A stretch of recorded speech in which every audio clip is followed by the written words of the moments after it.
என் நெஞ்சில் குடியிருக்கும்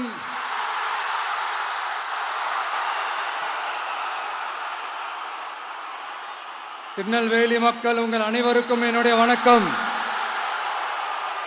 வணக்கம் வணக்கம் வணக்கம் வணக்கம். எல்லாரும் எப்படி இருக்கீங்க?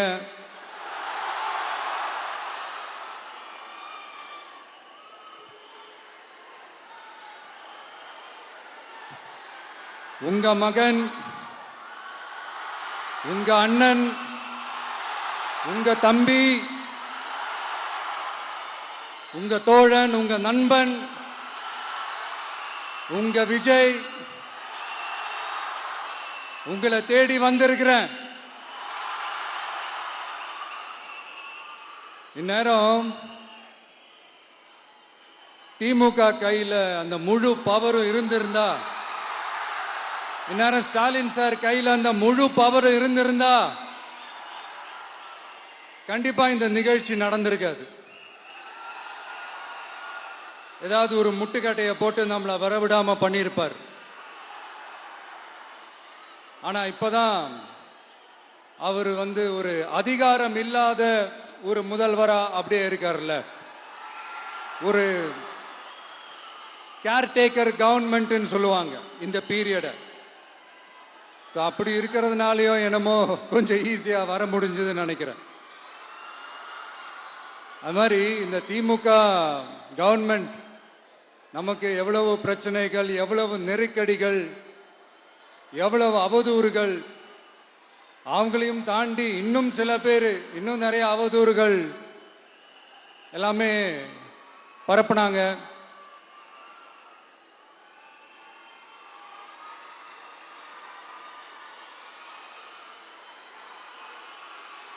இந்த திமுக கூட்டணிக்கும் பாஜக கூட்டணியுமே இவங்க ரெண்டு பேருமே வெளியில வேணா தனித்தனியா இருப்பாங்க, ஆனா உள்ளுக்குள்ள இவங்க ரெண்டு பேருமே ஒண்ணுதான். இவங்க ரெண்டு பேருக்குமே ஒரே நோக்கம்தான். அது என்ன நோக்கம் தெரியுமா? உங்களுக்காக நல்லது செய்ய, உங்களுக்காக உழைக்க, உங்களோட கூடவே நிக்க இந்த விஜய் வந்துடக்கூடாது. அதுதான் அவங்களுடைய அந்த நோக்கமே. ஏன்னா இந்த விஜய் வந்ததிலிருந்து அவங்க நிறைய இந்த ஊழல்லாம் செஞ்சுக்கிட்டு இருந்தாங்கல்ல, ஒரு லிஸ்ட் போட்டு சொன்னல, அதெல்லாம் அவங்களால செய்ய முடியாம போச்சு. எல்லாத்துலயும் மண்ணு விழுந்துருச்சு. அதனால செம்ம கோபத்தில் இருக்கிறாங்க என் மேல. அதே மாதிரி அடுத்து ஆட்சிக்கு வர முடியாத ஒரு சூழ்நிலைய மக்களே நீங்களே ஆல்ரெடி உருவாக்கிட்டீங்க. இந்த கூட்டணி கணக்கு, அந்த கணக்கு, இந்த கணக்கு எதுவுமே எடுபடல. இந்த அரித்மேட்டிக் கணக்கு, மேத்தமேட்டிக்ஸ் கணக்கு எல்லாமே மண்ணுக்குள்ள புதைச்சிட்டீங்க. அப்புறம் இந்த கொள்ளையடிச்சு வச்சிருக்கிற இந்த பணத்தை எல்லாம் வச்சு கல்லாப்பட்டி கூட்டணின்னு ஒன்று சேர்த்து வச்சிருந்தாரு. அது எல்லாமே இப்ப கலகலத்து போய் நிக்குது. டாப் தனியா, பாட்டம் தனியா, ரீப்பர் தனியா, ஜாயிண்ட் தனியா, அப்படி நிக்குது தனித்தனியா. எல்லாமே அப்படியே ஒட்ட வச்சுக்கிட்டு இருக்கிறாரு. கூட்டணி கட்சிக்காரங்களே ஒருத்தருக்கு ஒருத்தர் ஓட்டு போட்டுக்க மாட்டாங்க போல் இருக்கு. அப்படி இருக்கு நிலைமை இந்த திமுக கூட்டணியில. சரி, இவங்களுக்கு தான் இந்த நிலைமைன்னு பார்த்தா இந்த பாஜக தலைமையில் மற்றும் பலர் அவங்க நிலைமை இன்னும் மோசமா இருக்குது. அதனால மக்களே, இந்த திமுகவோட நேரடி கூட்டணிக்கும் மறைமுக கூட்டணிக்கும் நம்ம மேல காண்டு.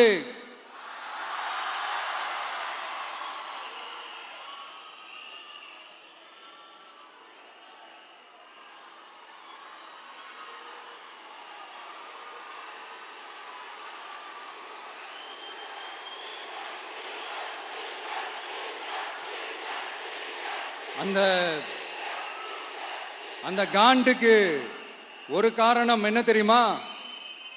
அவங்க வீட்டிலேயே, அவங்க குடும்பத்திலேயே விசில் சத்தம் பலமா கேக்குதான்.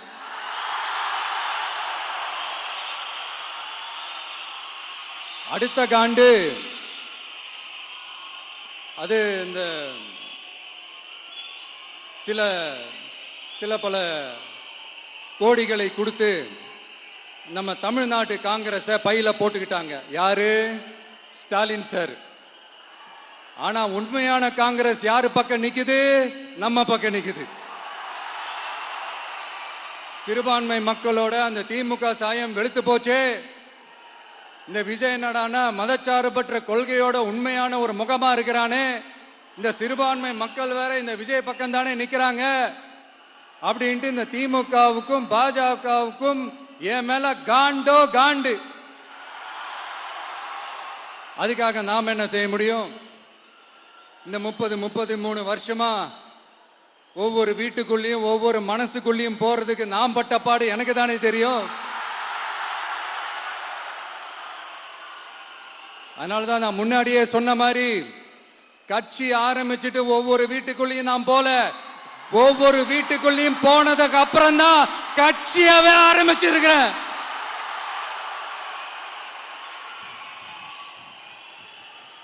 இது இந்த அரசியல் எல்லாத்தையும் தாண்டி இருக்கிற ஒரு உறவு. கட்சி கிட்சி எல்லாத்தையும் தாண்டி இருக்கிற ஒரு உறவு. இது ஒரு பூர்வ ஜென்ம பந்தம். இது சும்மா இந்த அரசியல் ஆதாயம் தேடுறவங்களுக்குலாம் இது என்னன்னே புரியாது. இது மற்றவங்களுக்கு வேணா எலெக்ஷன். ஆனா இந்த விஜய் கூட நிக்கிறவங்களுக்கும் இது ஒரு இமோஷன். நான் சந்தோஷப்பட்டா மக்கள் சந்தோஷப்படுறாங்க, மக்கள் சந்தோஷப்பட்டா நான் சந்தோஷப்படுறேன். எனக்கு ஒண்ணுனா மக்களுக்கும், மக்களுக்கு ஒண்ணுனா எனக்கும். கண்ணு கலங்கும். எவ்வளவு அவதூறுகள்! இந்த கரூர் விஷயத்தை பத்தி ஊருக்கே தெரியும். ஆனா போடு, விஜய் மேல பழிய போடு. என்னடா இவ்வளவு பெரிய ஒரு பழிய தூக்கி விஜய் மேல போட்டாலும் மக்கள் விஜய் கூடவே நிக்கிறாங்க. இது என்னடா அதிசயமா இருக்குது அப்படின்ட்டு அது ட்ரை பண்ணி பார்த்தாங்க. அது மக்கள் கிட்ட எடுபடல. சரி, அடுத்து வேற என்ன பண்ணலாம்? முடக்கு. ஜனநாயகனா முடக்கு. படத்தை முடக்கினா கொஞ்சம் பையன் கொஞ்சம் டிஸ்டர்ப் ஆயிடுவான். அதனால படத்தை முடக்கு. இது யாரு முடக்கினாங்கன்றது உங்களுக்கே தெரியும். அது நான் சொல்ல வேண்டிய அவசியம் உங்களுக்கு இல்லை. ஆனா இவனாடா இவன் படத்தை முடக்கினாலும் அவன் பாட்டுக்கு அதை கண்டுக்காம அவன் பாட்டுக்கு வேலையை பார்த்துட்டு போயிட்டே இருக்கான். அதுவும் எடுபடல. சரி, அடுத்து வேற என்ன பண்ணலாம்? போடு, SOPன்னு ஒண்ணு போடு. விஜய்க்கு மட்டும் தனியா ரூல்ஸ், தனியா ரெகுலேஷன்ஸ், தனியா கண்டிஷன்ஸ் அவனுக்கு மட்டும் போடு. மற்ற கட்சிகள்லாம் விடு, விஜய்க்கு மட்டும் தனி கண்டிஷன்ஸ் போடு. அவன் வெளியவே வரக்கூடாது, மக்களை சந்திக்கவே கூடாது. என்னாச்சு? அதுவும் எடுபடல. சரி, அடுத்து வேற என்ன பண்ணலாம்? நம்மளை சுத்தி இருக்கிறவங்களை வச்சு, அதாவது இத்தனை வருஷமா வெயிட் பண்ணி இப்போ எலெக்ஷனுக்கு 30 நாளைக்கு முன்னாடி கரெக்டா அந்த டைம் பார்த்து ஒரு அவதூறு பரப்ப வேண்டியது. அது என்னன்னு உங்களுக்கே தெரியும். அதுவும் மக்கள் கிட்ட எடுபடல. அது மாதிரி எத்தனை சோதனைகள், எத்தனை வேதனைகள் நீங்க கொடுத்தாலும் இந்த திமுக நாளையோ இல்ல இந்த பாஜக நாளையோ இல்ல இந்த மற்ற பலர் நாளையோ இல்ல எந்த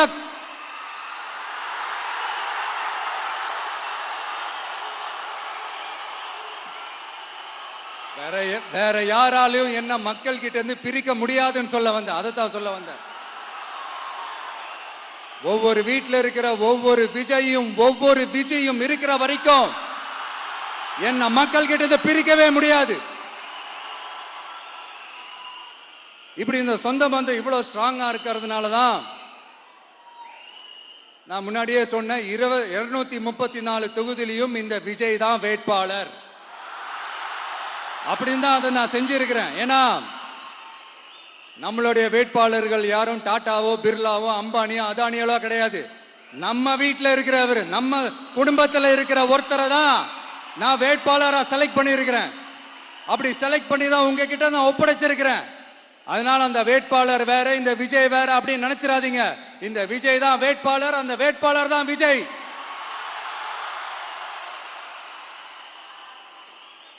இத்தனை வருஷம் யார் யாருக்கோ ஓட்டு போட்டீங்க. ஆனா இந்த வருஷம் உங்க வீட்டில் இருக்கிற ஒருத்தருக்கு, உங்க வீட்டில் இருக்க நம்ம குடும்பத்தில் இருக்கிற ஒருத்தருக்கு நம்ம ஓட்டு போட போறோம். அந்த வேட்பாளர்களுக்கு நீங்க ஓட்டு போடுறது நமக்கு நாமளே ஓட்டு போட்டுக்கிற மாதிரி. அந்த வேட்பாளர் ஜெயிச்சா நாம ஜெயிச்ச மாதிரி. இப்படிப்பட்ட ஒரு எமோஷனலான ஒரு எலெக்ஷனை தமிழ்நாடு இல்ல, இந்தியாவே பார்த்திருக்காது. இது நீங்க எவ்ரி 5 years வர ஒரு எலெக்ஷன் மாதிரி இதை நினைச்சிடாதீங்க. இது வேற, இது ஒரு அதிசய எலெக்ஷன். 50 வருஷத்துக்கு ஒரு வாட்டி நடக்கிற ஒரு எலெக்ஷன் மாதிரி. அதனால அந்த சான்ஸை மிஸ் பண்ணிடாதீங்க மக்களே. ஒரு காமராஜர் தானா, ஒரு அண்ணா தானா, ஒரு எம்ஜிஆர் தானா நம்ம தமிழ்நாட்டுக்கு? அவங்கள மாதிரி வேற யாருமே வந்துட மாட்டாங்களா அப்படின்னு நீங்க ஏங்கினது எனக்கு தெரியும். அத மனசுல வச்சுக்கிட்டு தான் நம்ம டிவிக்கே வந்திருக்கிறோம். நம்ம டிவிக்கே யார் யார் மாதிரி எல்லாம் உழைக்கும் சொல்லவா? ஐயா முத்துராமலிங்க தேவர் மாதிரி, ஐயா வீரன் சுந்தரலிங்கம் மாதிரி, ஐயா வாவுசி மாதிரி, ஐயா அழகு முத்துக்கோன் மாதிரி, ஐயா கட்டபொம்மன் மாதிரி, ஐயா ஒண்டி வீரன் மாதிரி, ஐயா குரூஸ் பெர்னாண்டஸ் மாதிரி மாதிரி ஒட்டுமொத்த தமிழ்நாட்டு மண்ணுக்கும் உழைக்கும், உழைச்சிக்கிட்டே இருக்கும். இந்த எலெக்ஷன்ல நம்ம டிவிக்கு ஆட்சி அமைஞ்சா அதென்ன அமைஞ்சா அமைக்கிறோம். எப்படி அமைக்கிறோம்? நம்ம டிவிக்கு ஆட்சி அமைஞ்ச உடனே பெண்கள், இளைஞர்கள் எல்லாருமே நல்லா இருப்போம், நல்லா இருப்போம், நல்லா இருப்போம். விவசாயிகள், மீனவர்கள், உழைக்கிற மக்கள் எல்லாருமே நல்லா இருப்போம், நல்லா இருப்போம், நல்லா இருப்போம். இன்னும் பல வருஷத்துக்கு நம்மளுடைய குடும்பங்கள், நம்மளுடைய சந்ததிகள், நம்மளுடைய தலைமுறைகள் எல்லாருமே நல்லா இருப்போம், நல்லா இருப்போம், நல்லா இருப்போம். அதனாலதான் மீண்டும் மீண்டும் சொல்றேன், வேற யாருக்காவது ஓட்டு போட்டு உங்க ஓட்டை வேஸ்ட் பண்ணிடாதீங்க. அதனாலதான் பார்த்து பார்த்து உங்களுக்கான வாக்குறுதிகளை நாம அதை அறிவிச்சிட்டு இருக்கிறோம். சொல்லாதத, செய்ய முடியாததெல்லாம் சொல்லவே மாட்டோம். அதுல ரொம்ப உறுதியா இருக்கிறோம். சொல்லாததை செய்வோம், அது வேற விஷயம். ஆனா செய்யறத மட்டும் தான் சொல்லுவோம். யங்ஸ்டர்ஸ், விவசாயிகள், மீனவர்கள், இந்த மாதிரி பல திட்டங்கள் இருக்கு, எல்லாத்தையுமே நிறைவேற்றுவோம். இந்த விஜய் அதை சாத்தியமாக்கி காட்டுவான். இதை நான் ஏன் இவ்வளவு ஸ்ட்ராங்கா சொல்றேன் அப்படின்னா, மக்கள் பணத்திலிருந்து ஒரு பைசா கூட தொட வேண்டிய அவசியமே எனக்கு இல்லை. உங்களுக்கு புரியுதுங்களா? உங்களுக்கு மக்களுக்கு தப்பே நடக்காது, தப்பே நடக்க விட மாட்டேன். இப்ப நான் சொன்னேன்ல, மக்கள் காசுல இருந்து ஒரு பைசா கூட தொட மாட்டேன்னு. அத இப்ப ஆண்டுகிட்டு இருக்கிறவங்க, இதுக்கு முன்னாடி ஆண்டவங்க தில்லா சொல்ல முடியுமா? என்னை எதிர்த்துட்டு இருக்கிறவங்களால தில்லா, கட்ஸா, கெத்தா இத சொல்ல முடியுமா? நீங்க ஒழுங்கா ஆட்சி நடத்திருந்தா பெண்கள் பாதுகாப்பு ஏன் இவ்வளவு மோசமா இருக்குது? இளைஞர்களுக்கு ஏன் வேலை வாய்ப்பு இல்லாம போச்சு? போதைப் பொருள் கலாச்சாரம் ஏன் அதிகமா இருக்கு? சட்டம் ஒழுங்கு ஏன் சரியா இல்ல? வன்முறை ஏன் தலைவரிச்சு ஆறுது? இதுக்கு உங்களால பதில் சொல்ல முடியுமா ஸ்டாலின் சார்? பதில் சொல்ல தகுதி இருக்கான்னு தான் கேட்டிருக்கணும். ஆனா கொஞ்சம் நாகரிகம் கருதி அப்படி வேணான்னு பாக்குறேன். 2-2.5 வயசு குழந்தைய துள்ள துடிக்க உங்க திமுக நிர்வாகி ஒருத்தன் கொன்னான, அதுக்கு என்ன பதில் சொல்ல போறீங்க? விளாத்திக்குளம் பக்கத்துல +2 படிக்கிற ஒரு பொண்ணு டாய்லெட் வசதி சரியா இல்லாம ஒரு அவசரத்துக்கு காட்டு பக்கம் போய் ஒதுங்கினாங்களே, என்னாச்சு? இந்த உலகத்தை விட்டே போயிட்டாங்க. அதுக்கு என்ன பதில் சொல்ல போறீங்க? இந்த பிள்ளைங்களை உங்களால திருப்பி கொடுக்க முடியுமா சார்? 5 வருஷமா போலீஸ் டிபார்ட்மெண்ட்டை கையில வச்சுக்கிட்டு என்ன சார் பண்ணீங்க? பொம்மைகள் மாதிரி வச்சு விளையாடிட்டு இருந்தீங்களா? ஒரு மனசாட்சின்றது வேணாம். நாங்குநேரி பிரச்சனையை பத்தி பேசினா அது போதையில நடந்துச்சான், போதை பொருட்கள்னால அது நடந்துச்சான். பெரிய கண்டுபிடிப்பு எங்களுக்கு தெரியாது பாரு, அது எங்களுக்கும் தெரியும் உங்களுக்கும் தெரியும். கேள்வி அது இல்ல, அதை ஏன் தடுக்கலன்றதுதான் எங்களுடைய கேள்வி. இது மட்டுமா? மணலை திருடுறாங்க, மண்ணை திருடுறாங்க, மலைகளை முழுங்குறாங்க, சட்டவிரோதமாக கல்குவாரி நடத்துறாங்க, மணல் மாஃபியா அது ஒரு பக்கம் நடந்துகிட்டு போகுது. இன்னொரு பக்கம் மினிஸ்டர்ஸ் கொள்ளையடிக்கிறாங்க, இன்னொரு பக்கம் குடும்பமா சேர்ந்து கொள்ளையடிக்கிறாங்க. டாஸ்மாக்ல ஊழல், நகராட்சி துறையில ஊழல், இப்படி ஊழல் ஊழல், ஆட்சி முழுக்க ஊழல் ஊழல்லே ஊறி போய் நாரி போய் கிடக்குது. எந்த மூஞ்ச வச்சுக்கிட்டு சார் வந்து ஓட்ட கேட்பீங்க?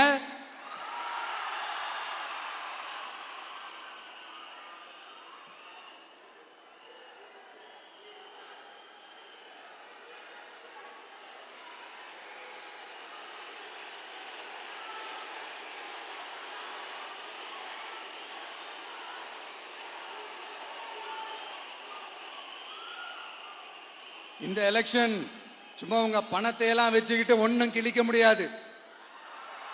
உங்க பணத்தை எல்லாம் வச்சு மக்கள் எல்லாம் விலைக்கு வாங்கவே முடியாது.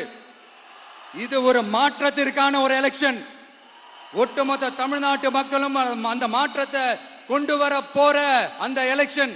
இது உங்களாலேயோ இல்ல அந்த மற்றும் பலர்னாலேயோ ஒன்னும் தடுக்க முடியாது. அதனால மக்களே, ஏப்ரல் 23ஆம் தேதி காலையில சும்மா பக்காவா ரெடி ஆயிட்டு வீட்டில் இருக்கிற சாமியெல்லாம் கும்பிட்டுட்டு உங்க ஓட்டர் ஐடி கார்டை கையில் எடுத்துக்கிட்டு முதல்ல பூத்துல போய் நின்று அந்த விசில் சின்னத்துக்கு நேரா இருக்கிற அந்த பட்டனை ஒரு அழுத்துங்க. இது ஒரு தலைமுறைக்கான ஒரு தேர்தல், உங்களுக்கான தேர்தல். எப்பேற்பட்ட வசதியான வாழ்க்கையா இருந்தாலும் எல்லாத்தையும் தூக்கி எறிஞ்சது உங்களுக்காக மட்டுமே வந்திருக்கிறேன். உங்களுக்காக நன்றி கடன் செலுத்துறதுக்காக மட்டுமே வந்திருக்கிறேன். அத்தனை வழிகளையும் தாங்கிக்கிட்டு உங்களுக்காக மட்டுமே வந்திருக்கிறேன். ஒரு நாளும் பொய் சொல்லி உங்களை நான் ஏமாத்தவே மாட்டேன். இந்த 4 முனை போட்டி, 40 முனை போட்டி, எத்தனை முனை போட்டின்னு எத்தனை உருட்டினாலும் இங்க 2 முனை போட்டி மட்டும்தான். ஒண்ணு, இன்னொன்னு எஸ், ஒன்னு டிவிகே, இன்னொன்னு டிஎம்கே. மக்கள் விரோத ஆட்சி நடத்துற ஸ்டாலின் சார் வேணுமா? மக்களை நேசிக்கிற உங்க விஜய் வேணுமா? அவ்வளவுதான் இந்த எலெக்ஷன். அதனால உங்க மகனுக்கு, உங்க அண்ணனுக்கு, உங்க தம்பிக்கு, உங்க பிள்ளைக்கு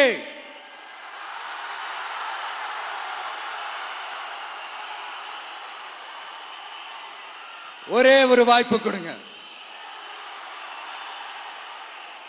தயவு செஞ்சு விசில் சின்னத்துக்கு ஓட்டு போடுங்க.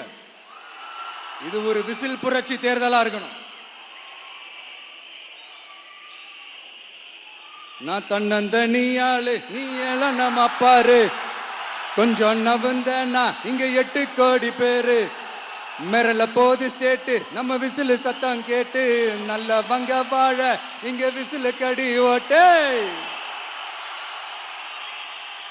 கடைசி நம்பிக்கை மக்களை தேடி வருது, அதை இறுக்கி புடிச்சு ஒரு வரலாறு எழுது. உங்க விஜய், நான் வரேன். விசில் அடிக்க ரெடியா? கான்பிடண்டா இருங்க, நல்லதே நடக்கும், வெற்றி நிச்சயம். மீண்டும் சந்திக்கும் வரை நன்றி, வணக்கம்.